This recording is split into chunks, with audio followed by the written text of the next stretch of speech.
যারা ভেবেছিল আমি বেসরকারি বিশ্ববিদ্যালয়ে অ্যাডমিশন নিয়েছি মানে আমি জীবনে কিছুই করতে পারবো না, এবং স্পেশালি আমি আমার অসুস্থ বাবাকে আমার আজকের এই গোল্ড মেডেলটা ডেডিকেট করছি।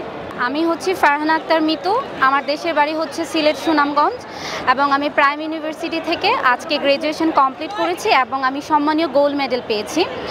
তো আজকে নিঃসন্দেহে আমাদের এই দিনটা আমাদের গ্র্যাজুয়েটদের জন্য একদম সর্বোচ্চ আনন্দের দিন আমাদের এই বিশ্ববিদ্যালয় জীবনের, এবং আপনাদের মাধ্যমে আমি হচ্ছে সেই সব মানুষদের আমার আজকের এই গোল্ড মেডেলটা ডেডিকেশন করতে চাচ্ছি যারা ভেবেছিল আমি বেসরকারি বিশ্ববিদ্যালয়ে অ্যাডমিশন নিয়েছি মানে আমি জীবনে কিছুই করতে পারবো না, এবং স্পেশালি আমি আমার অসুস্থ বাবাকে আমার আজকের এই গোল্ড মেডেলটা ডেডিকেট করছি। আমি বার কাউন্সিলের জন্য প্রিপারেশন নিচ্ছি, আমি সামনে বার কাউন্সিল পরীক্ষা দিই। ভাইয়া, এটা প্রত্যেকটা গ্র্যাজুয়েটের জন্য বহু কাঙ্ক্ষিত দিন, এবং আমরা অনেক লাকি, আমাদের ব্যাচ 1-1.5 বছরের মধ্যে এই কনভোকেশনটা পেয়ে গেছি।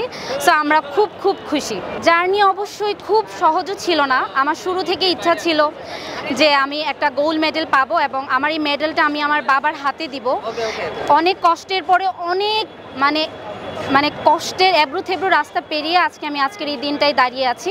জার্নিটা মোটেও সহজ থাকার কথা না, আমার জন্য সেটা ছিল না সহজ। হ্যাঁ, আমার ভবিষ্যৎ পরিকল্পনা হচ্ছে, আমার বাবা ছোট থেকেই স্বপ্ন দেখেন আমি একজন জাজ হব, আমিও চাই ভবিষ্যতে যাতে আমি একজন জাজ হইতে পারি, সেই জন্য আমি সবার দোয়া প্রত্যাশী।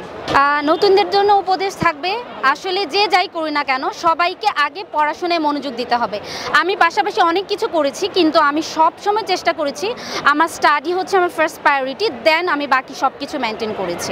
আমি ভাইয়া ওই যে আমি আগে বললাম, আমি আসলে সব টাইপ মেনটেন করি, আমি কোনো কালচারাল প্রোগ্রামে অ্যাটেন্ড করেছি, আমি সব দিকে করেছি, বাট আমার ফার্স্ট প্রায়োরিটি হচ্ছে এক্সাম আসার 15-20 দিন আগে আমি একদম খাওয়া দাওয়া বন্ধ রেখে পড়াশোনা করেছি। অনেক ট্রাই করার পরই আমি একটা, এবং ল থেকে অবশ্যই আপনাকে অনেক স্টাডি করতে হবে, দেন আপনাকে এই জায়গায় আসতে হবে।